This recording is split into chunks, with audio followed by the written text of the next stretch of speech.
Oui, oui, oui. Bonsoir à tous toujours. Il ne vaudrait pas que, du pas que plus. Voilà, depuis l'Europe de l'Est. Ok, maintenant santé, voilà, je voudrais parler un peu du ministre de la Défense du Mali. Parler des Maliens et parler un peu, parler des Maliens et parler aussi, oui, à Makosso.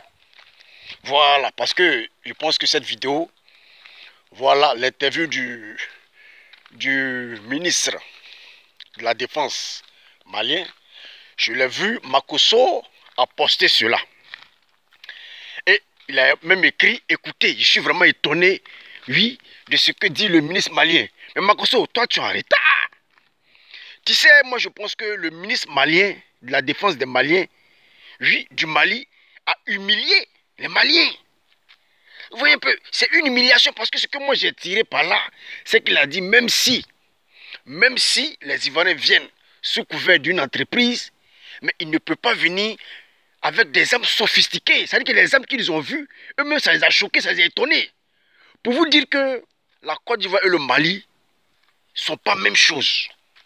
Oui, en matière d'armes, la Côte d'Ivoire et le Mali ne sont pas la même chose. La Côte d'Ivoire, depuis l'arrivée du président Ouattara, la Côte d'Ivoire a des armes sophistiquées. Tout est renouvelé. Oui, c'est pas comme le Mali qui a des armes de l'URSS. C'est-à-dire des armes qui datent de longtemps. Depuis la guerre de l'URSS. Donc cela veut dire que les armes qui sont vendues par la Russie, oui, au Mali, c'est des armes qui ne sont pas à l'ordre du jour. C'est des armes qui datent de longtemps que la Russie est en train de se débarrasser. Puisque le ministre de la Défense, dans son interview, dit qu'ils ont été choqués. Donc voici pourquoi ils ont arrêté, les 49 militaires ivoiriens. Parce que ces 49 militaires ivoiriens, quand ils ont vu les armes, oui, c'est des armes sophistiquées. Donc, ils ont eu peur en fait. Tu vois, ils ont eu peur. Alors qu'ils ne savent pas que depuis combien d'années, le président Hassan Ouattara, le président de la Côte d'Ivoire, oui, misait beaucoup sur le côté armes. Côté militaire, côté armes. Donc tous les armes, depuis quelque temps, tous les armes que la Côte d'Ivoire a, c'est des armes sophistiquées. Ce pas des armes qui datent de longtemps, ce pas des armes de l'année URSS. C'est des armes sophistiquées. Oui, c'est des armes automatiques sophistiquées. C'est des armes de nos jours. Vous voyez un peu? C'est des armes de nos jours. Donc aujourd'hui, cela veut dire que quoi? Je pense que cela veut dire que la Côte d'Ivoire est militairement armée que les Maliens. C'est ce que ça veut dire. Parce que selon son propos, il a dit, même si la Côte d'Ivoire, même si les 49 militaires venaient comme en rescousse, oui, venaient comme en rescousse, comment dirais-je, à la compagnie, à une compagnie allemande, oui, mais les armes qu'ils ont vues, c'est des armes de guerre. Mais j'avais dit que, ça veut dire quoi? Ça veut dire déjà même que le Mali, côté armes, ils n'ont rien. Et encore, je voudrais encore contredire ce monsieur, ce ministre de la Défense malienne, pour lui dire que, mais vous-même, vous voyez que les djihadistes, ils ont quel genre d'armes? Les djihadistes au Mali ont des armes sophistiquées. Vous voyez un peu, nous ne sommes pas sur un terrain où comment dirais-je, il faut peut-être chasser des militants ou bien il faut... Mais nous sommes sur un terrain du Mali, un terrain où on dit que les djihadistes sévillent. Les djihadistes font du mal. Les djihadistes sont armés. Oui, les djihadistes sont armés. Mais lui, il aurait voulu que les Ivoiriens viennent travailler au Mali avec quel genre d'armes? Les armes de cuisine? Comme ce qu'ils ont là. Les armes de cuisine comme ce qu'ils ont. Mais je suis choqué, je suis étonné de ces propos. Parce que c'est une honte qu'il met sur le Mali. Hein. C'est une honte pour dire que le Mali n'a pas d'armes. Ça veut dire que quoi? Les armes que les Maliens ont, c'est des armes que la Russie se débarrasse. C'est des armes qui datent de longtemps. Vous avez vu la guerre en Ukraine. La guerre qui se passe en Ukraine, même les soldats maliens, les soldats russes se plaignent. Parce que les armes qu'ils ont, c'est des armes qui datent de longtemps. Des armes, des chars des années 1900, 1945, 1950. Des années URSS. Même, on voit ces armes-là même, comment dirais-je, dans la guerre en Ukraine.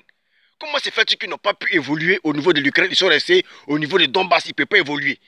Parce qu'ils ont des vieux armes. Eux-mêmes, les militaires, oui, sur le terrain, oui, ukrainiens, les militaires sur le terrain, les militaires sur le terrain ukrainien, ils se plaignent toujours que ce qu'ils ont, c'est des armes qui datent de longtemps. Les chars, les kalachnikovs, c'est des armes qui datent de longtemps. Et c'est ces armes-là qu'ils ont vendues au Mali. Donc ça ne me surprend pas. Oui, ça ne m'étonne pas que le Mali, oui, soit choqué, que le Mali soit étonné, que le Mali soit surpris, que le Mali se dise que non, ces gars-là, ils viennent nous attaquer. Parce que c'est des armes qu'ils n'ont pas encore vues. C'est des armes sophistiquées qu'ils n'ont pas. C'est leur première fois de découvrir ces armes-là. Donc, je comprends pourquoi ils ont eu peur. Voyez un peu. Parce que selon ses dires, il s'est dit, mais selon ses dires, hein, il s'est dit, selon ses dires, il a dit, mais même si on doit venir, même être en rescousse une compagnie allemande, mais c'est pas avec ces armes-là. Oui, c'est pas avec ces armes-là. Mais avoir déjà des armes, déjà, on se fait déjà des idées. C'est pour dire que la Côte d'Ivoire est sûrement armée. La Côte d'Ivoire est dangereusement armée.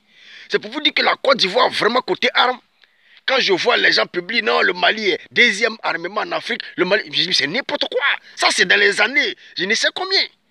Le Mali, actuellement, ne peut pas se tenir devant la Côte d'Ivoire. Ne peut pas. Bon, bref, on ne parle pas de ça, on ne va pas à ce niveau, mais c'est pour dire qu'aujourd'hui, je comprends pourquoi est-ce que les gars ont arrêté les 49 Ivoiriens, parce que c'est les armes là qui les ont fait peur. Alors que j'oublie que, oui, les Ivoiriens viennent pour aller combattre les djihadistes. C'est vrai, ils sont sur un territoire malien, mais un territoire qui est déjà occupé par les djihadistes. Oui, et les djihadistes de nos jours n'ont pas les armes de cuisine, n'ont pas les pistolets, comment dire, des gendarmes ou des policiers. Les djihadistes sont sûrement, comment dire, armés. Oui, les djihadistes ont des armes automatiques, des armes de guerre. Oui, des armes de guerre. Donc je suis surpris, étonné que ce monsieur mis à la défense, vraiment, ça ne m'étonne pas. Ça ne m'étonne pas qu'ils aient ce genre de pensées-là. Et je suis étonné de voir Makosso publier une telle vidéo pour dire, écoutez, quand j'entends, je suis choqué. Makosso, toi tu es en retard. Hein? Tu es vraiment en retard. Tu n'as pas vu les armes que l'OTAN donne aujourd'hui à l'Ukraine pour combattre la Russie? Est-ce que tu as vu la Russie bouger actuellement? Et si tu vois les dégâts que les armes américaines, les armes de l'OTAN créent à la Russie actuellement, dans les territoires qu'ils ont pris. Chaque jour que Dieu fait, la Russie se plaint. Les militaires se plaignent. C'est des vieux armes que les militaires ont, les militaires russes ont. Tu comprends un peu? Donc de nos jours, là, les vieux armes, là, ça n'existe plus. La Côte d'Ivoire est en train d'enlever tout ça. De nos jours, c'est des milliards que le président central dépense pour armer, oui, pour armer l'armée ivoirienne. Donc les armes dépassées de URSS qu'on avait avant là, tout ça là c'est à la poubelle. Tout ça c'est jeté. Tu comprends un peu? Tout ça c'est jeté. Voilà, donc s'ils sont étonnés, ils pensent qu'en voyant les armes là, c'est que la Côte va leur faire la guerre. Non! Est-ce que pour enlever un président au Mali, il faut 49 personnes? Même si vous avez les armes suffisantes, comment? Il faut 49 personnes. C'est pas possible. C'est même pas possible. Même si c'est possible, ça va prendre du temps. Voyez un peu. Donc, Makosso, moi, j'ai honte même que tu publies une telle chose pour faire croire que non, effectivement, la Côte va vouloir attaquer le Mali. Dans ta tête, ça va pas. Sincèrement, ça va pas. Et tu sais pas qu'on est en 2022, on va en 2023, où tous les armes sont sophistiquées. Hein?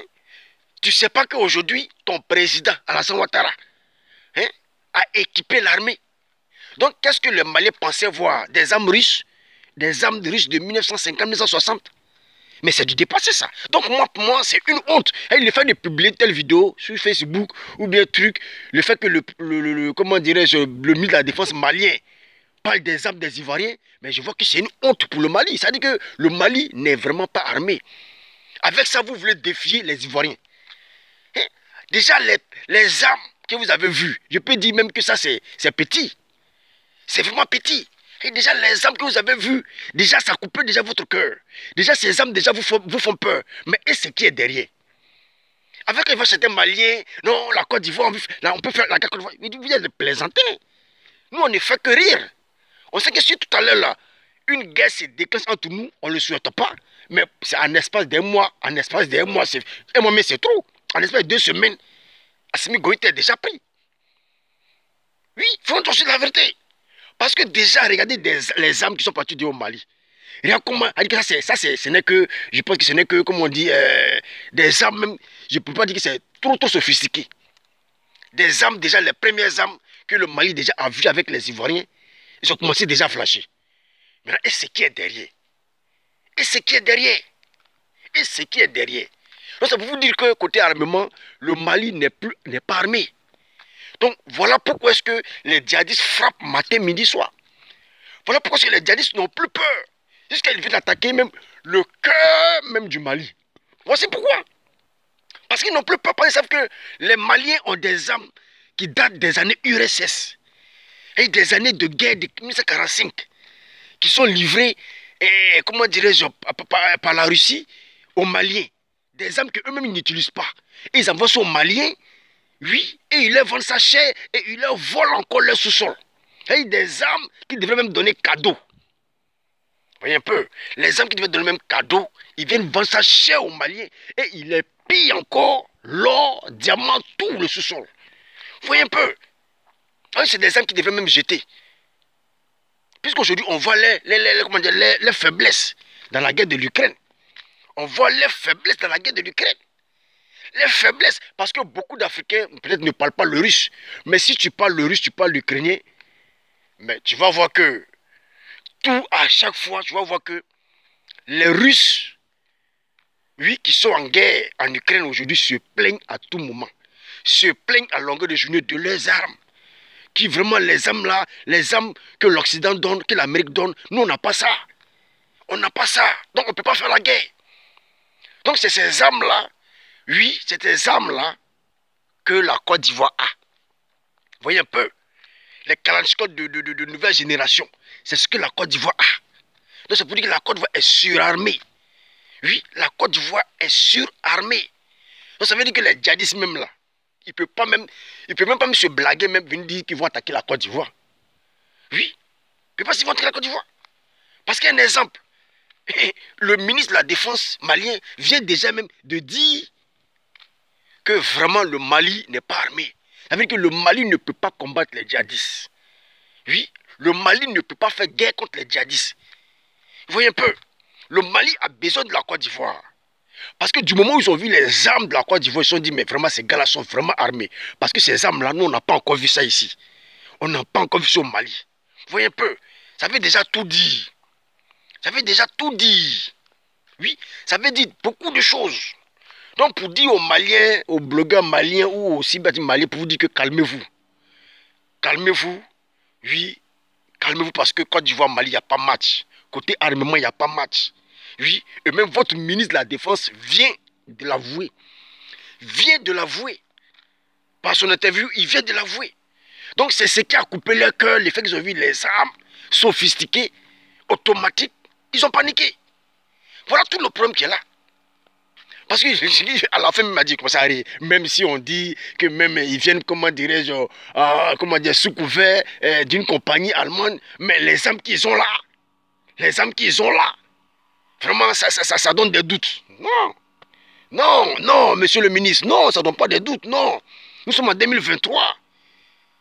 Et les armes que vous avez là, c'est des armes de l'URSS qui datent de longtemps. C'est des armes qui ne sont plus à la page. Vous ne pouvez pas combattre le terrorisme avec ça. Voici pourquoi est-ce que les terroristes n'ont plus peur de vous. Parce que les terroristes sont plus armés que vous. Et les terroristes ont des armes sophistiquées que vous. C'est ce qui fait qu'aujourd'hui, ils vous frappent sans crainte. Jusqu'à ils viennent même frapper même le cœur du Mali sans crainte. C'est ce que ça veut dire. Donc, monsieur le ministre, vraiment, tu viens de nous avouer que le Mali n'est vraiment pas armé. Voilà. Le Mali vraiment n'a pas d'armes. Le Mali n'est vraiment pas armé. Donc je pense que cette histoire-là, c'est une histoire qu'on doit régler à l'amiable. Voilà, et puis avancer. On ne doit pas s'attarder sur cette histoire-là. Nous, on est prêts à vous aider. Le président Ouattara est prêt à vous venir en aide. Oui, après vous venir en aide. Parce que nous, on sait que vous n'avez pas d'armes. Oui, on ne sait pas d'armes. Et aujourd'hui, les djihadistes n'ont plus peur de vous. Donc je pense que cette histoire-là, vous devez régler à l'amiable. Et puis demander l'aide de la Côte d'Ivoire pour vous aider. Parce que nous sommes prêts. Oui, côté armement, nous sommes vraiment prêts. Le président Ouattara a mis le paquet. Oui, a mis vraiment le paquet. Donc, vous avez besoin des Ivoiriens pour vous venir en aide. Parce que je crois qu'avec les dires de ce ministre de la Défense, le Mali n'a pas d'âme. Oui, le Mali n'a pas d'âme. Et nous voyons les preuves sur le terrain. Nous voyons les preuves sur le terrain. Nous voyons les preuves sur le terrain. Le Mali a des armes qui datent de longtemps. Des armes de URSS, des chars URSS, des chars qui datent de longtemps, que la Russie même devait donner même cadeau, mais qui viennent exploiter les Maliens avec et qui prennent tout l'or, diamant du Mali, qui s'en vont avec. C'est-à-dire qu'une arme qui doit donner un cadeau là, hein, ils vendent ça encore 10 fois plus cher aux Maliens. Et ils sont en train de tout piller. Vous voyez un peu. Donc, si je parle, c'est juste une petite vidéo pour recadrer un peu. Voilà, Makosso qui a parlé cette vidéo.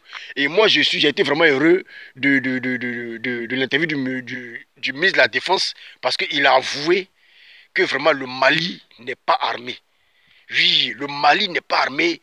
Le Mali, vraiment, ne peut pas combattre les djihadistes avec les armes qu'ils ont parce que c'est des armes qui datent de longtemps. Si ce n'est pas que depuis l'Europe de l'Est. Ciao, ciao.